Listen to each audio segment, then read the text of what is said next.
Hello students, myself Sri D.K. Kamlakar, Assistant Professor in Center for Distance Education, Shivaji University, Kolhapur. Today we are going to learn BCom Part 3, Auditing Subject Unit, Vouching, which is very important for examination point of view. So let's learn vouching means what. Auditing may be viewed as a practical application of the theory of evidence or the science of proof to financial data.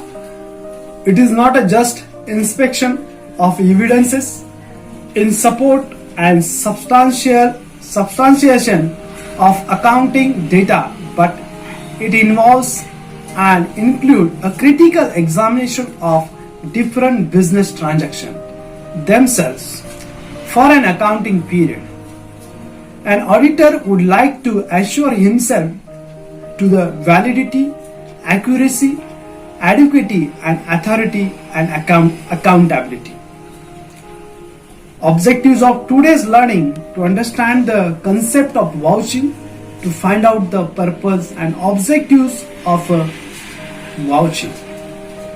Let's understand. Vouching means inspection by an auditor of a documentary evidence supporting and substantiating transactions.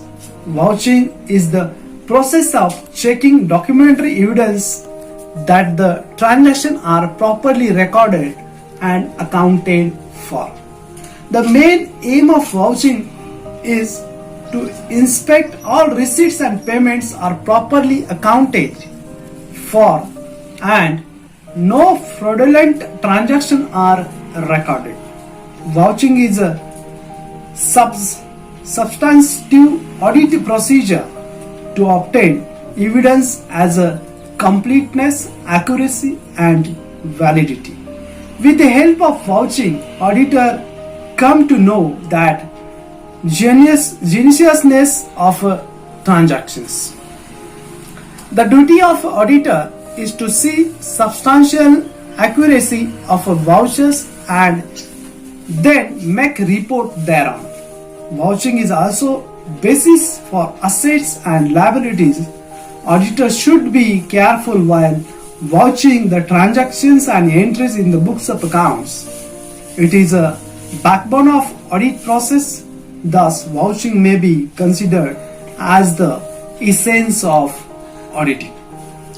Let's understand the purpose of vouching. The purpose of vouching is to be determined that classification. Transactions have been classified and disclosed in accordance with accounting policies. Accurate amount. Accurate amount has been recorded. Pertain to entity. Transactions are pertains to entity that took place during the relevant period. Actual occurred. Transactions which have actually occurred have been recorded. Proper accounts. Transaction is recorded in proper accounts to proper period also. Now let's understand the objectives of vouching. Following are the objectives of vouching. To see that the transaction and entires or entries are properly recorded in the books of accounts. To see that entries and transactions are properly authenticated by reasonable person. To see that the transactions have been properly classified and disclosed in accordance with the accounting policies. To see that no fraudulent transactions are recorded in the books of accounts. To see that all entries and transactions are supported by proper evidences. Let's understand the meaning of voucher. A voucher is a documentary evidence in support of any transaction in books of accounts.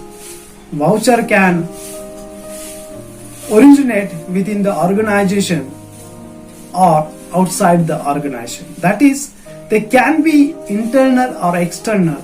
Internal voucher, voucher for purchase and sales, receipt, counterfoils, slips of banks, etc. External voucher, consignment stock, mortgage deeds, etc.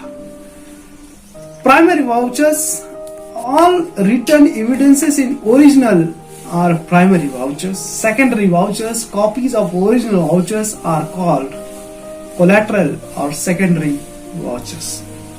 Material defect in voucher. Following are the material defect that disqualify the vouchers.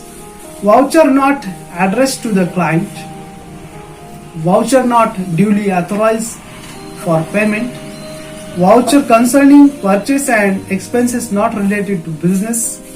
Voucher not pertaining to period under the audit. Payment not acknowledged against voucher. Voucher is in respect of which goods and services have not been received. Date of voucher significantly different from the date on which entry was made. Amount of voucher not agreed with corresponding entry. Amount altered, erased in vouchers without proper authorization. Now, care to be taken while vouching. Voucher must be dated and serially numbered. Information on vouchers should fully explain the transactions. Date of voucher should match with corresponding entry. Auditor should satisfy that transactions are authentic, that is genuine. Voucher should be passed by responsible officer. Distinction should be made between capital and revenue expenditures. Amount on voucher should be checked. The period for payment should be noted. Proper care should be taken to see transaction is not recorded twicely. Alteration in voucher must be authorized by proper person. Prepare list of missing and incomplete vouchers should be prepared. Auditor should stamp the voucher seal. Friends, today we seen the meaning of voucher and vouching. Also seen the material defect in vouchers and how to take care to be taken while vouching by an auditor. If you have any queries relating to auditing subject, please contact me on my WhatsApp number. I will help you in study of this subject. My contact number is 973 000 5683. Thank you.